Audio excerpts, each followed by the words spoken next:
मराठी भाषेने 2000 वर्ष मानवी जीवनात समृद्ध केले आहे. संत ज्ञानेश्वरांनी मराठीतील विश्वात्मक दृष्टीने दिली. विश्व मराठी संमेलनामुळे मराठी संस्कृती 7 समुद्रापार पोहोचवली, असा विश्वास माजी मुख्यमंत्री एकनाथराव शिंदे यांनी व्यक्त केला.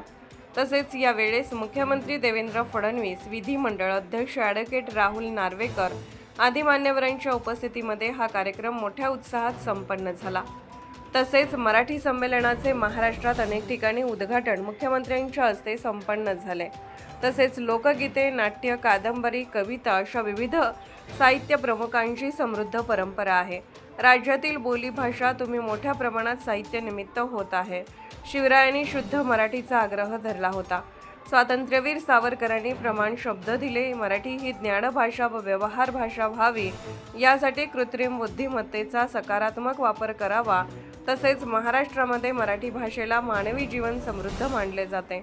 तसेच महाराष्ट्राचे मुख्यमंत्र्यांनी मराठी शाळांबाबत सरकार आणि लोकही उदासीन आहे, त्यामुळे विविध पुरस्कार देखील देण्यात आले आहे. साहित्यभूषण पुरस्कार भालचंद्र नेमाडे, मंगेश पाडगावकर, साहित्य संविधान पुरस्कार अशोक खेडकर, स्मृती पुरस्कार दिलीप घोडके पुरस्कार, भगवती स्मृती पुरस्कार अशा अनेक मराठी साहित्यिकांना देखील पुरस्कार दिलेला आहे. Subscribe now and press the bell icon. Never miss an update.